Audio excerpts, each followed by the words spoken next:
Hi, Alicia. How are you? Yes, I can hear you. I can't see you. Um, okay, let me see here. How are Hey, you? hi there. How are you, Alicia Taylor?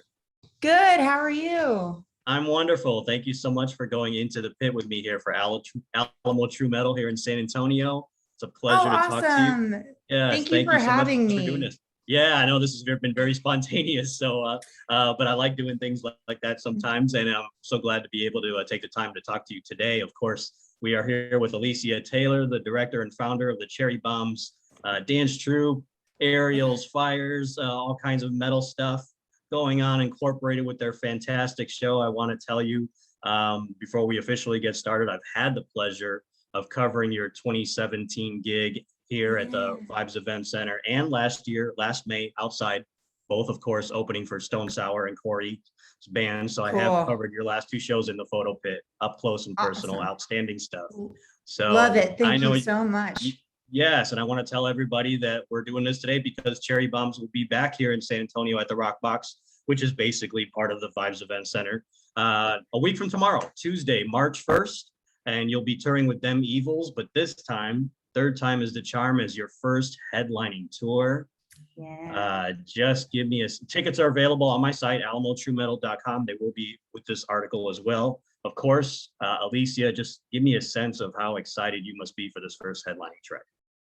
Oh man, it's been a long time coming. We've been doing this for 8 years and just growing slowly and growing slowly. And then finally we got to the point where we were like, we have fans, all over the country. So let's just do it and prove to ourselves and prove to the industry that we can headline a show ourselves. So, a 75-minute show like ours is no easy feat to pull off. Like, Yeah. I always tell people, like, run around your coffee table for an hour and a half. And that's what our show feels like, in sprints. So it's very physical.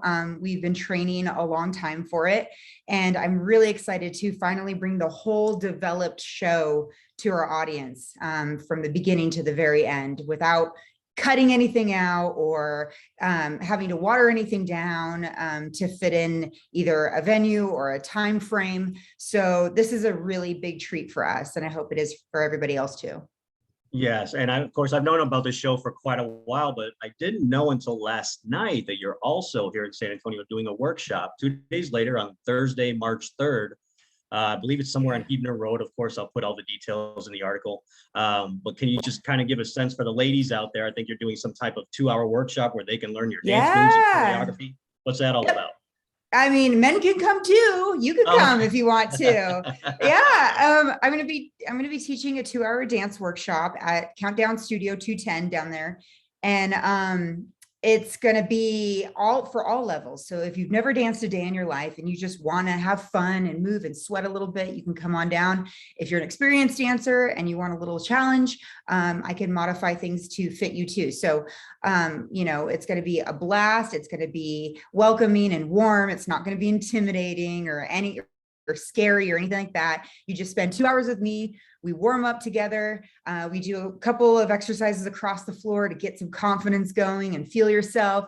And then I'm going to teach you some choreography from our show. And, again, if you have two left feet and you don't know which way is up, I can work with that, and I will just simplify things to your level so you can have fun.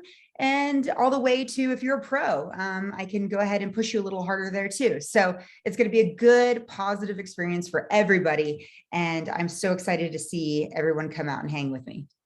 That's awesome. That sounds exciting. Definitely something Thanks. to look forward to. Yes. I got to tell you, so the two shows that you did that I mentioned that I covered were vastly different. In Yeah. 2017, it was indoors. You had the fire sparklers, the dance moves, of course, are always in there with the risque outfits. The show last May was outside. I don't know if it was safe to say it was a little more conservative. I know you had the skit where you did like the suitcases and the girls were wearing coats and stuff. Was that more of a conscious effort to maybe emphasize the showmanship? And I'm assuming that since next week will be a headlining show, that everything is going to be part of it, right? Can you just kind of talk about that dynamic? Yeah. It's funny. It wasn't conscious. what drove the wardrobe change and the style change was the fact that I wrote a storyline for that second show that you saw. So the storyline and the characters in that storyline is what developed the wardrobe and the selection there. So I didn't intend for things to be more conservative. I really just, had this storyline that started out with these hitchhikers. And I was like, well, what are these hitchhikers going to wear? I mean, they're not going to be out there in their bra and underwear. So like, I was like, they're going to wear trench coats, but there's a little bit of sexiness still in there.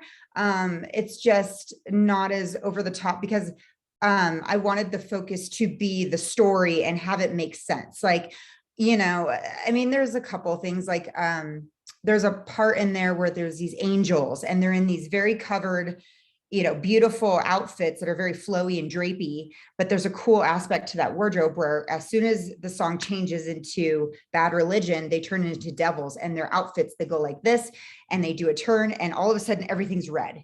And it is like one of my coolest costume changes because it happens right there on stage in front of everybody and they don't see it coming. And that is one is very sexy. It's like it's a bodysuit. But to your point, I think the MO of Cherry Bombs has always been about what can we do? Being sexy and, whatever, that's fine and that's good. And I love that too. But when it comes to our show and what we do, I've always been more concerned with your body is beautiful, but what can your body do? Because I feel like what your body can do is what makes it so beautiful, and that we should appreciate how strong we are and how, conditioned we are and how athletic we are. And I've always had that be the driving force. So like, yeah, okay, we can be in skimpy outfits, but as long as you're doing something really badass and cool, that's what I've always been more concerned with. So yeah, it's just, but yeah, no, it wasn't conscious with this one. It's really just more about making it more theatrical and what I like to call artsy fartsy. For sure. Okay. So Alicia, I'm guessing that becoming a founder and director of the Cherry Bombs for you was a natural progression of your cheerleader days with the Atlanta Falcons. And I've seen you talk about that with, on the Girl Gang documentary, at least the first season episode. For those who have not seen the documentary, can you kind of elaborate a bit on what your vision was when you founded the group, what you wanted to achieve with it? Yeah. So I started Cherry Bombs, like you said, after my NFL career with the Falcons, and I wanted to continue to perform. I just didn't want to do it to pop music anymore. I wanted it to do it to music that I loved and that I was passionate about. And, you're a metalhead, that it is a whole underground, but not really underground type of, it's a culture. So people who love rock and metal music, like they feel it. It's a different type of connection, I think, than any other genre of music that fans have. I always say, like, you walk around and you see people, whether they listen to the music or not, but you're always going to see like Metallica shirts and AC/DC shirts and Def Leppard shirts being sold in the mall and here and there. But you rarely see like Mumford and Sons or like Garth. nobody's walking around in a Mumford and Sons t-shirt. Okay. Right. Like, let's be real. So that's, and there's a reason for that. And it's because we are so passionate about it and other people think it's cool too.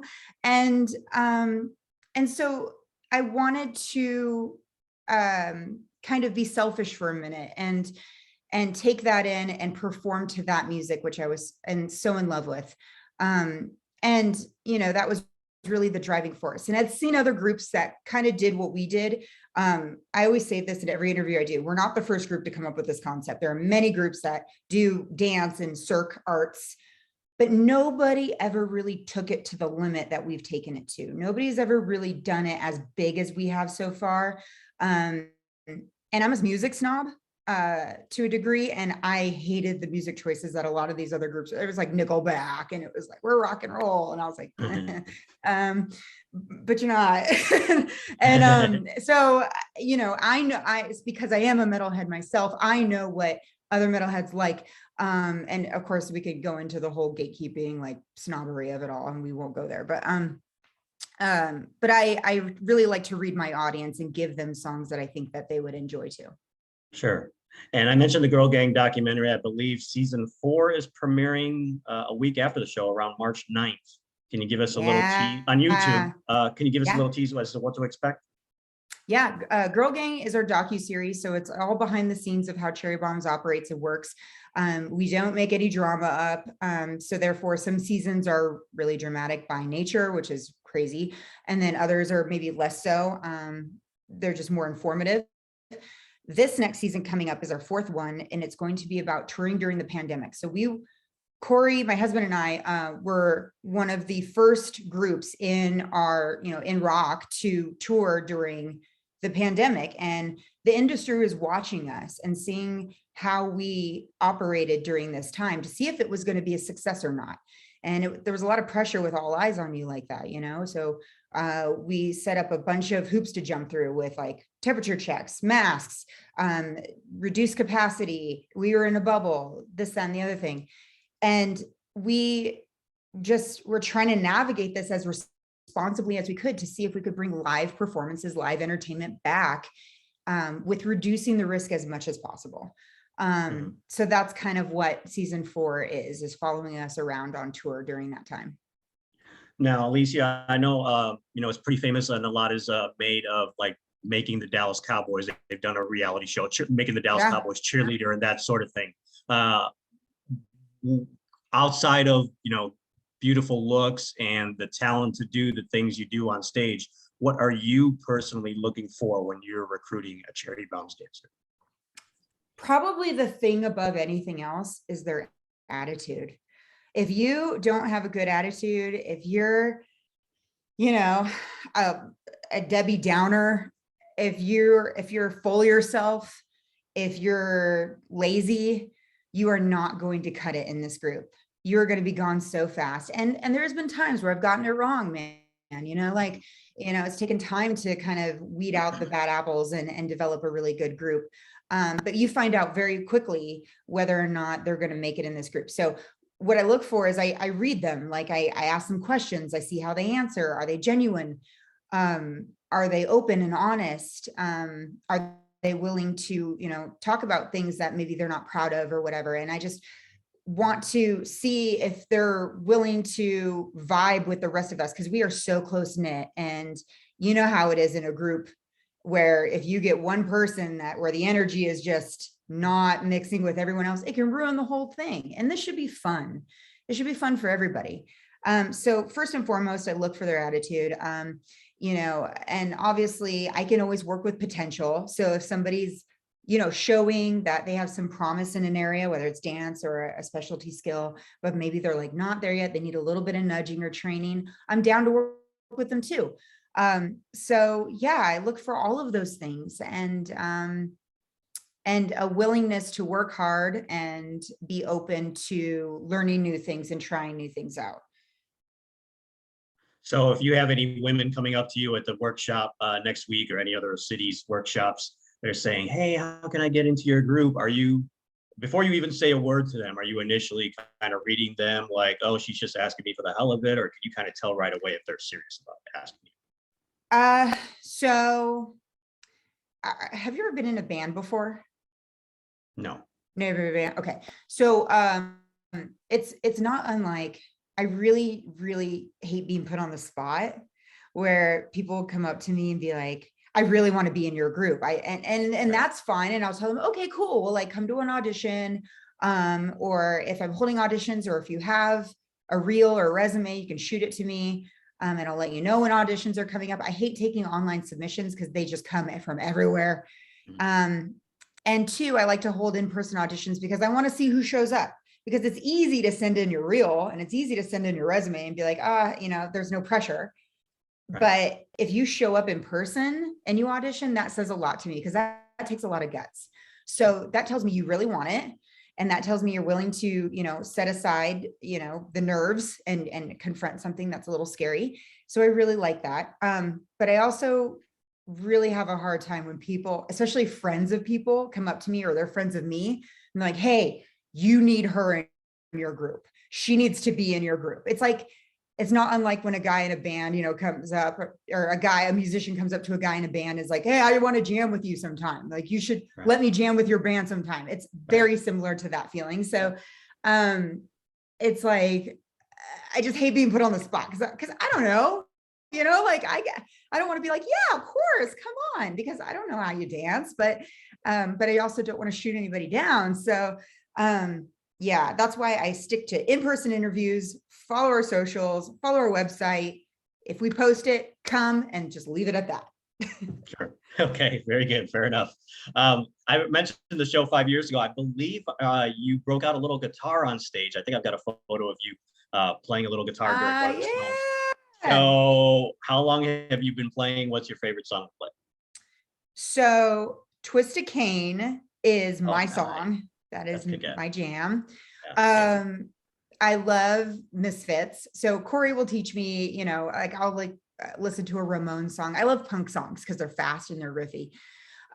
So I was like, let's play Eagles Dare. So Griff got on the drums and I got on guitar and Corey was singing, and we had a little fam jam in in our man cave here, and we were playing For Eagles Dare. Super fun.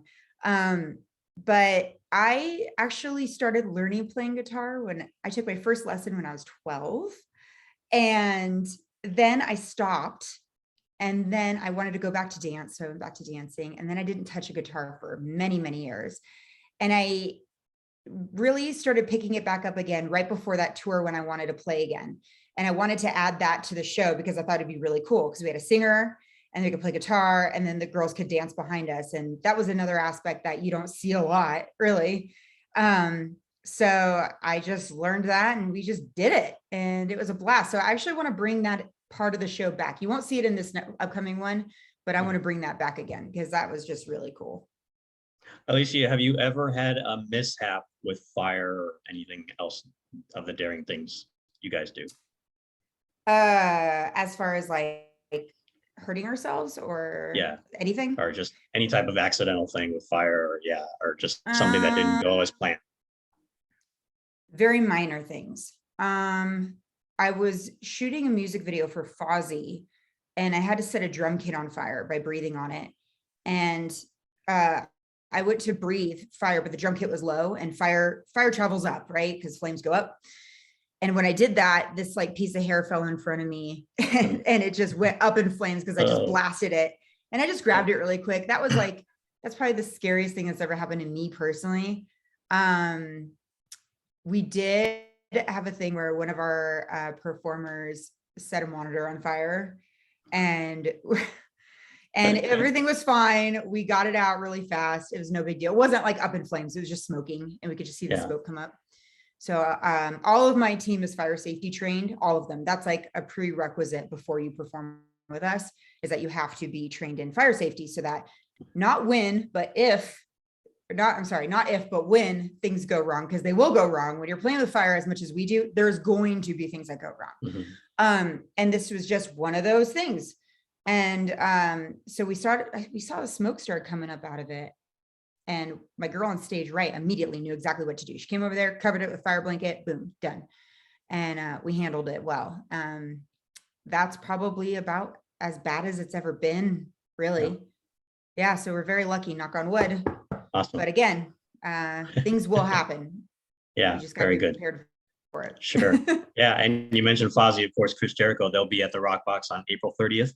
Cool. So yeah, hopefully one day you guys can all tour together. But yeah, you mentioned, of course, the music that you love. Of course, that's a big part of your act. So I saw your tribute in Revolver Mag to Type O Negative, and the late great Peter Steele. That was fantastic. How did you get part to be asked, or maybe to write that article by Revolver? And what was it about that band? I mean, for those who haven't seen it, I've seen it. But for those who haven't, what was it about Type O Negative that really struck a chord with you?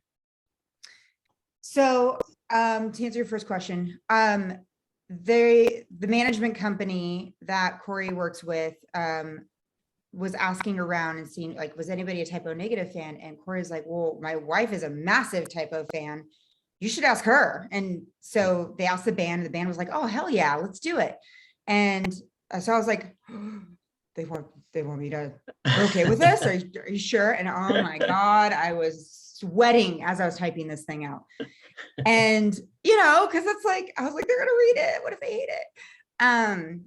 And so that's how that came about. But Type O you know, there's been bands that have come after them that sound a little similar, but to me, they are the real pioneers in that gothic type of rock metal industrial feel.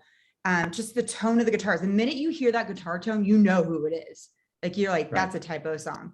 Mhm. And with the keyboards, I just love the combination that they do between, you know, the synth and the keyboards with the guitar tones.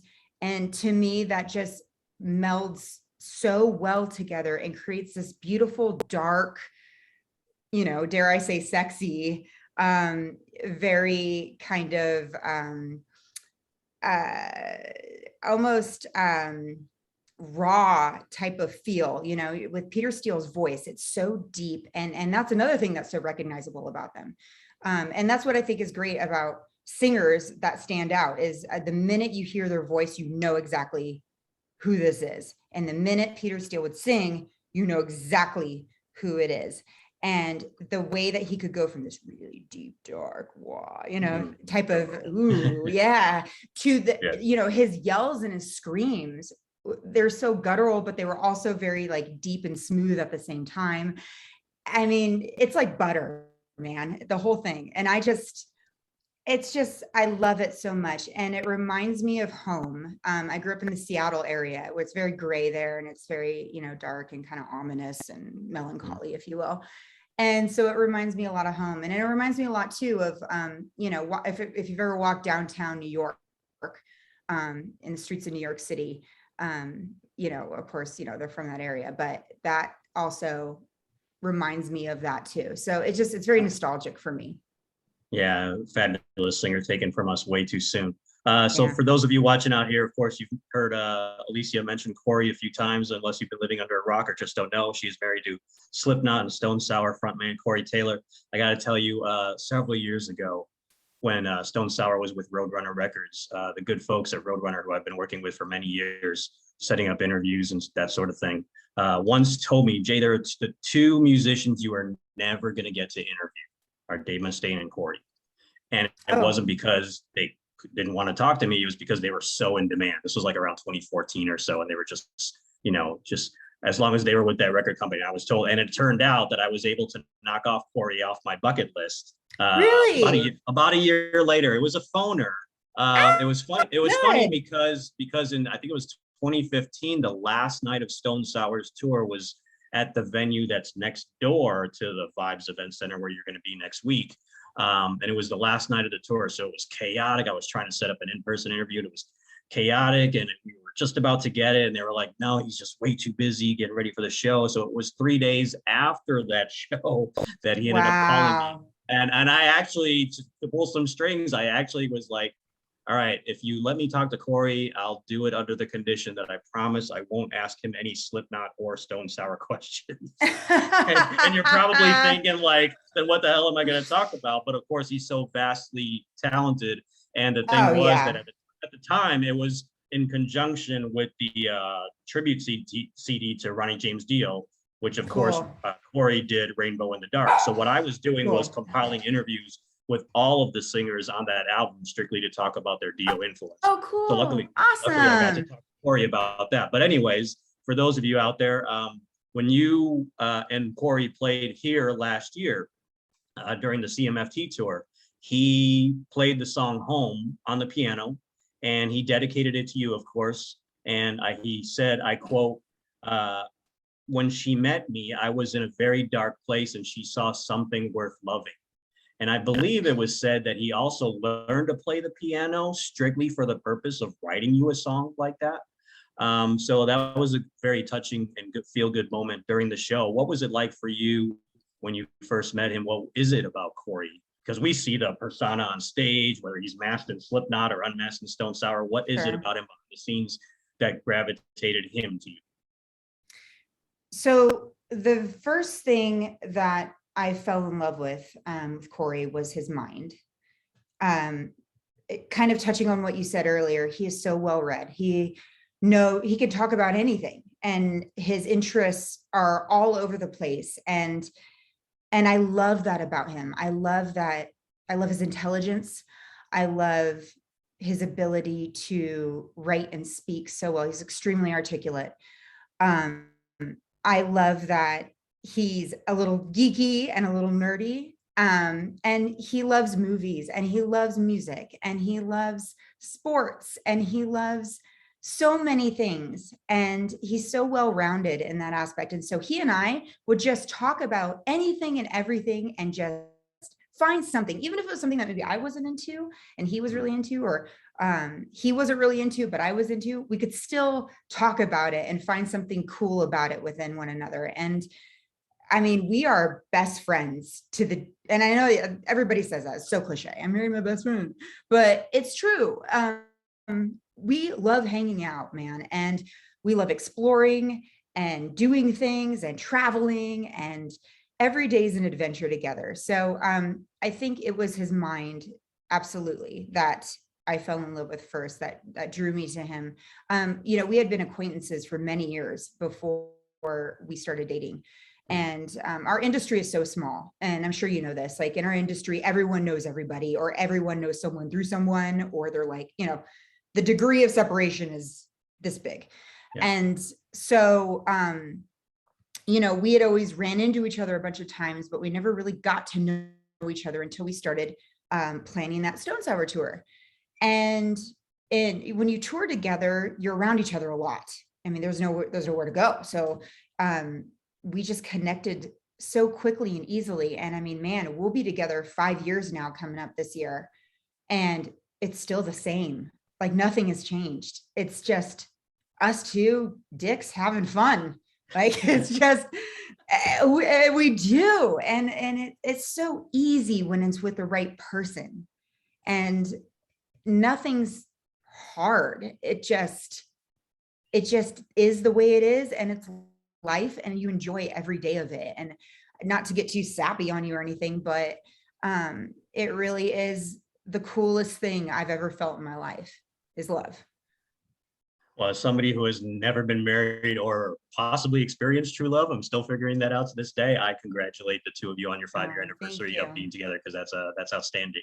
So to wrap this up, Alicia, with apologies in advance if you said that you don't like being put on the spot, I wanted to conclude by doing just that, just for fun. Just for fun, one quick question, and you have to pick one. It's probably the easiest question that you probably already know what it's going to be, but you have to pick one: Slipknot or Stone Sour, and why? I have to pick between the two? Oh my gosh. I mean, I'm going to say Slipknot, because that was a huge band to me, and and let's be real. And stupid people are going to be like, well, she was a fan and blah, blah, blah. But if I didn't listen to his music, then they'd be like, she doesn't even listen to metal. Like, so you can't win answering this conversation, by the way. Yep. So I'm going to preface that by saying that. But Slipknot was massive to me, you know, when I first started getting into metal, and that was with their self-titled album. And in fact, this is funny. I had the self-titled album in my Discman, and okay, I'm 11 years younger than Corey. I'm 37 now. So it's not weird now, but it's going to be really weird to say this. I was 14 and I had the self-titled. That sounds so, does this sound awful? God. Okay. No, you're fine. I know. We all got to start somewhere. We all got to start somewhere. I can't move the dates, guys.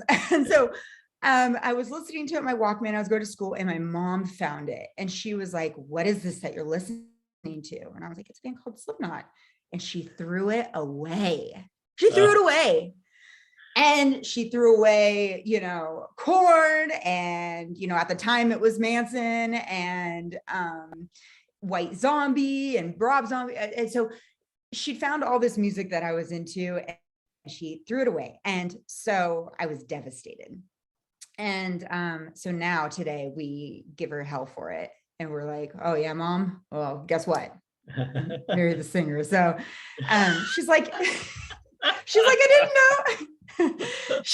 We give her shit for it all the time. She's never seen a Slipknot show. She's never really like listened to the music. So she's really funny, but yeah, she's like, I didn't know he was so nice. I just didn't know at the time. I thought it was like devil music. And I was like, okay.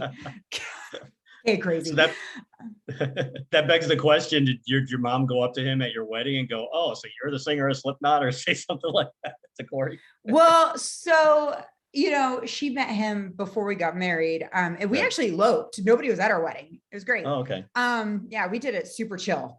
And if you ever get married, I highly recommend it. Elope, fuck everyone else. It's just about you two. Just go out in the middle of nowhere, your favorite place in the world, and just get married. But anyway, I digress. But my mom met him before, and she wanted to be like, who's my daughter dating, and she's like looking this guy up, and she's like, okay, he's into charity.